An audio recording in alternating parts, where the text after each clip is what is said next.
जब तक किसी जवान लड़के का रिश्ता नहीं लगता है तब तक किसी रिश्तेदार को नहीं दिखता है कि इसके लिए भी लड़की देखनी है।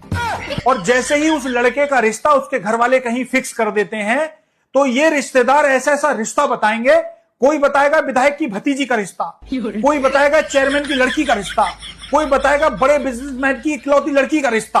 तो जब तक वो खाली घूम रहा था तब तक तुम्हारी आंखें फूट हुई थी, और जैसे ही उसका रिश्ता लगा उसके बाद तुम अपने अपने ब्लो से निकलने लग जाते हो।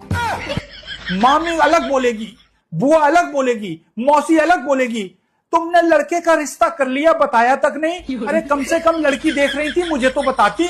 ऐसी लड़की लेके आती आपके लड़के के लिए जो दहेज से पूरा घर भर देती, पूरे घर गृहस्थी को लेके चलती, जो सी गाड़ी मांगती वो सी गाड़ी दिलवाती, जिस शादी हॉल में आप शादी को बोलती उस शादी हॉल में शादी करवाती। कम से कम मुझसे जिक्र तो करती।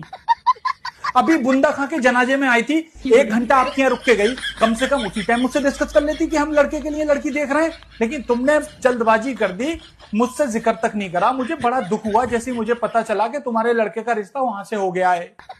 अरे कम से कम मुझे इशारा ही कर देती कि लड़के के लिए लड़की देखने जा रहे हैं। अरे मुझसे बात नहीं होती है, कम से कम इनसे फोन पे बात होती है, इन्हीं को बता देती कि हम अपने लड़के के लिए लड़की देख रहे हैं। अपने देवर की साली लेके आती इसके लिए मैं। इतनी लंबी चौड़ी खूबसूरत लड़की है। अभी कुछ दिन पहले मुझसे ही कह रहे थे कोई अच्छा लड़का हो तो बताना।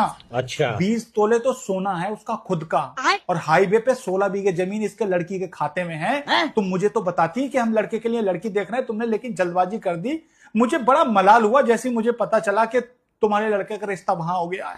मैं तुरंत भागी चली आई, मुझे बहुत मलाल हुआ। तो तेरी भैंस की आंख, तुझे तब मलाल नहीं हो रहा था जब वो रंडुआ घूम रहा था, और जैसे उसका तार जुड़ा तेरा मलाल शुरू हो गया।